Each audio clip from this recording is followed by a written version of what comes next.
स्वागत है आपका मारीना संदेश में। और आज हमारे बीच में मौजूद हैं उत्तर प्रदेश के जनपद गाजीपुर बहादुरगंज नगर पंचायत के चेयरमैन प्रतिनिधि और पूर्व चेयरमैन रियाज अंसारी साहब। बहादुरगंज नगर पंचायत क्षेत्र में इनकी लगातार लोकप्रियता बढ़ती जा रही है और इस लोकप्रियता के दौरान इन लोगों ने एक बड़ा फैसला किया। अंसारी परिवार के साथ नगर पंचायत बहादुरगंज के पूर्व चेयरमैन रियाज साहब भी समाजवादी पार्टी में जुड़ गए हैं। और यहाँ पर क्या कारण था, क्यों जुड़े हैं, अचानक एक और बड़ी पार्टी बसपा जैसी पार्टी को छोड़ के समाजवादी में जुड़ना, आज इसी खास मुद्दे पर हम बात करने के लिए इनके साथ मौजूद हैं। सबसे पहले आपका स्वागत हमारे चैनल मारीना संदेश पर। और ख़ास बात यह है कि जब से आप समाजवादी में आए हैं, यहाँ का एक सियासी माहौल बिल्कुल बदल गया लग रहा है, ऐसा महसूस हो रहा है। जनता के बीच में जाकर के भी ऐसा महसूस हो रहा है। तो आखिर आपको समाजवादी के बीच में जाने और समाजवादी में जाने की क्या जरूरत पड़ गई, जबकि आप खुद एक लोकप्रिय इंसान है यहाँ के? लोकप्रिय इंसान तो जनता बनाती है, लेकिन फिर भी हम लोग एक गार्जियन थे सिबगतुल्लाह अंसारी साहब, वो जब गए तो हम लोग उनके साथ चले गए। तो आपको इससे कोई मतलब नहीं कि पार्टी क्या है, और आपकी जो राजनीति यहाँ की है, बहादुरगंज की जो राजनीति है, यहाँ पर आपको चेयरमैनी का चुनाव भी लड़ना है। लेकिन हम लोग के गार्जियन लोग हैं ना, जो निर्णय लेते हैं हम लोग उनके साथ रहते हैं। तो आपको ये लगता है कि इस पार्टी में आपका फ्यूचर सिक्योर है, आपका भविष्य, आपका मुस्तकबिल दुरुस्त है? बिल्कुल लगता है। दूसरी पार्टी में और इस पार्टी में क्या फर्क आपको लगा कि आप लोगों ने एकदम दिल से इस पार्टी का स्वागत किया और वहां जाके आप लोग जुड़े? और देखा हमने एक खास चीज ये भी हमने देखा कि तमाम बड़े बड़े नेताओं के साथ अखिलेश यादव जी के काफी करीब, काफी क्लोज थे आप। तो क्या पहले से कोई ये क्लोजनेस थी, या कि आपके कामों को देखते हुए? नहीं, अखिलेश यादव जी से मेरी पहले से कोई दोस्ती नहीं थी, न कोई बातचीत थी। मुझको जब वो जान गए कि मैं कुछ क्या हूँ, तो मेरे नाम के चेयरमैन साहब कह के हर जगह मुझको खुद बुलाते थे। मुझको उन्होंने काफ़ी इज्जत दिया, और हम लोग भी जो इज्जत मिली है उस पर खरे उतरेंगे। अखिलेश यादव समाजवादी पार्टी की सरकार के बनाने के लिए हम लोग जान लगा देंगे। मतलब समाजवादी की सरकार बनाने के लिए आप जी जान लगा देंगे। और वहीं सामने निकाय चुनाव भी आपका है, उसके बाद है। तो आपको क्या लगता है कि इससे आपके निकाय चुनाव पर भी कोई प्रभाव पड़ेगा इस बड़े फैसले से? हमारी और कामयाबी है, हमारा तो और फायदा है। अगर हम लड़ते हैं तो या समाजवादी पार्टी का फायदा है, जब सब पार्टी किसी को लड़ाए, समाजवादी पार्टी का फायदा है निकाय में दे। दूसरे दल में और इस दल में क्या खास फर्क आपको लग रहा है? देखिए, दूसरे दल में हम लोग बसपा में थे, इसमें कोई दो राय नहीं थी। इसके पहले भी हम सपा में थे, क्योंकि एकता दल हम लोग खुद ही की पार्टी थी।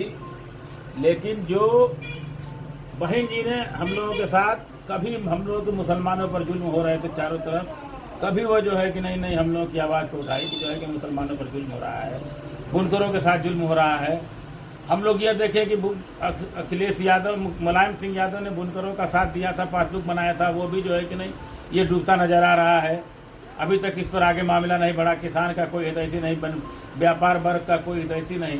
तो ऐसी हालत में जो है कि नहीं हम लोग मजबूर थे कि समाजवादी में जाए। बिल्कुल समाजवादी में। अभी आपने मुसलमानों पे जुल्म की बात किया है, तो आजम खान भी मुसलमान है और समाजवादी पार्टी का बड़ा चेहरा। बिल्कुल। उनकी पूरी फैमिली को जेल में डाल दिया गया, लेकिन अखिलेश यादव साहब की तरफ से एक मामूली सा ट्वीट भी नहीं आया उनके लिए। अब ये बड़े नेता हैं, वो अपना देखेंगे, लेकिन हमने ये देखा कि अब तक जितनी भी इज्जत मिली है समाजवादी पार्टी की सरकार में, लेकिन अखिलेश यादव जी आजम खान से दूर नहीं है। आजम खान के परिवार के हितैषी आज भी हैं, लेकिन चूंकि अंदर है जेल में, भाई वो कब आएंगे, जाते होंगे, मिलते होंगे, ये तो उनका पैटर्न। अच्छा, अंसारी परिवार से आपको किस तरह का लगाव हो? आखिर क्यों आप अंसारी परिवार के साथ इतना घनिष्ठ रहते हैं? क्या भाई, अंसारी परिवार में हम भी परिवार के एक सदस्य हैं।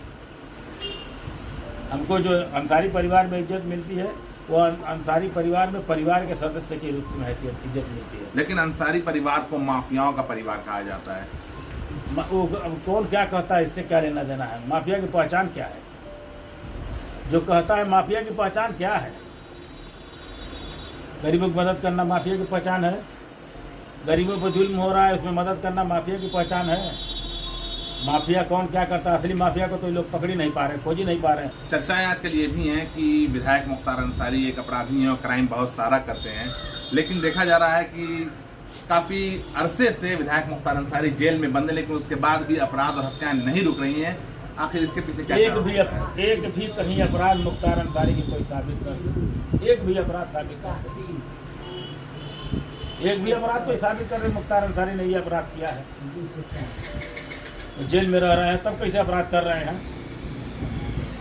तो मतलब अपराधी और भी हैं। बहुत अपराधी हैं, लेकिन मुख्तार अंसारी को जो अपराधी कहता है वो खुद अपराधी है।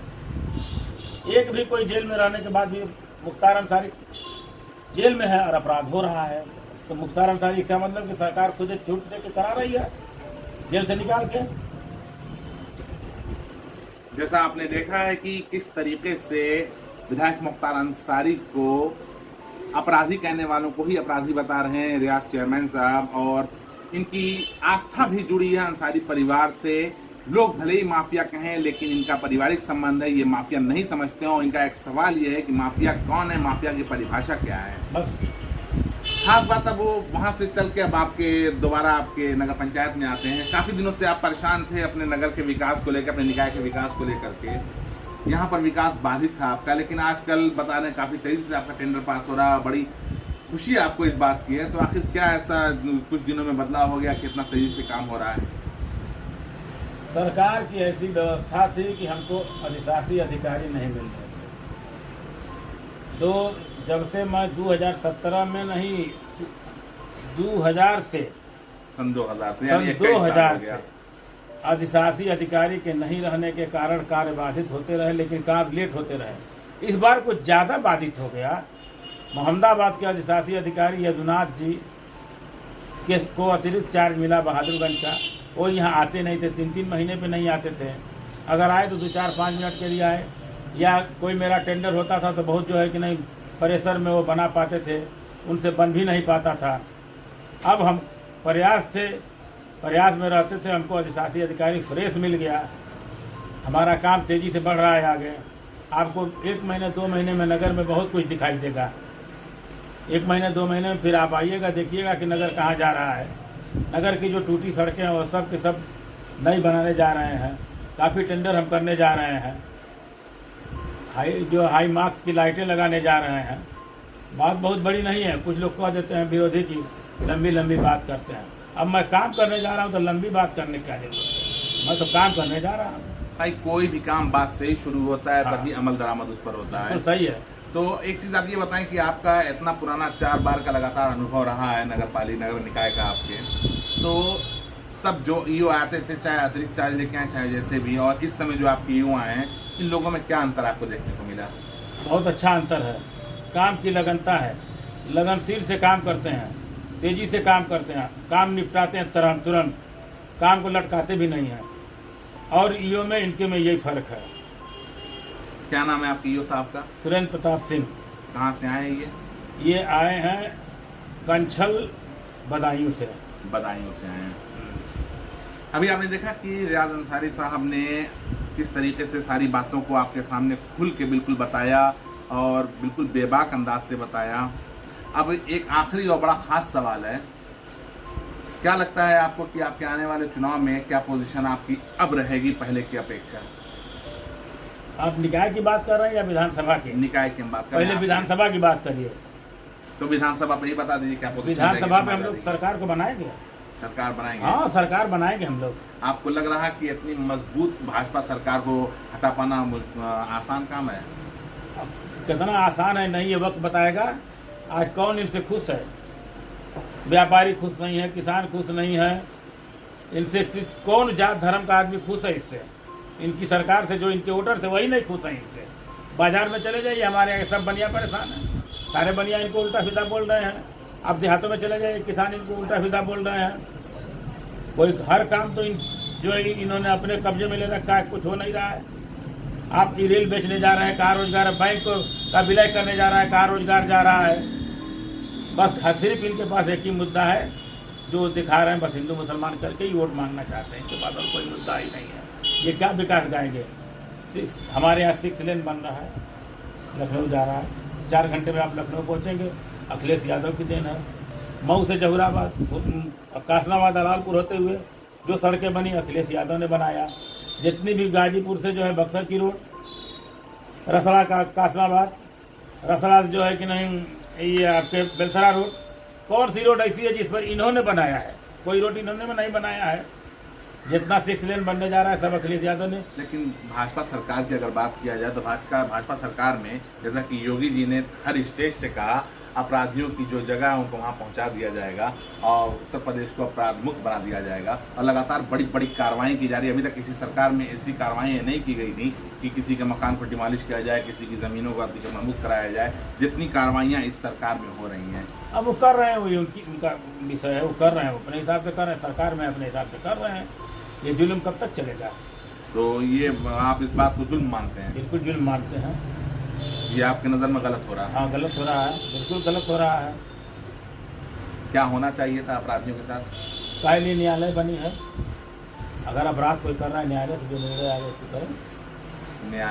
न्यायालय जैसा आपने देखा कि तमाम कार्रवाइयों से और इस तरीके को जो अंदाज है योगी सरकार का, इस अंदाज को चैलेंज भी किया जा रहा है और इस चीज़ को बताया जा रहा है कि जो फैसला न्यायालय को करना चाहिए था वो फैसला योगी सरकार कर रही है। इससे काफ़ी नाखुश लोग नज़र आ रहे हैं। अब देखना ये है कि आने वाले विधानसभा चुनाव में क्या नतीजा आता है। जबकि रियाज अहमद अंसारी साहब का कहना ये है कि जो उनके भाजपा के पुराने वोटर्स थे वो भी काफ़ी नाराज़ हैं और अब कि फिर अखिलेश यादव की सरकार बनेगी और फिर विकास की गंगा बहेगी।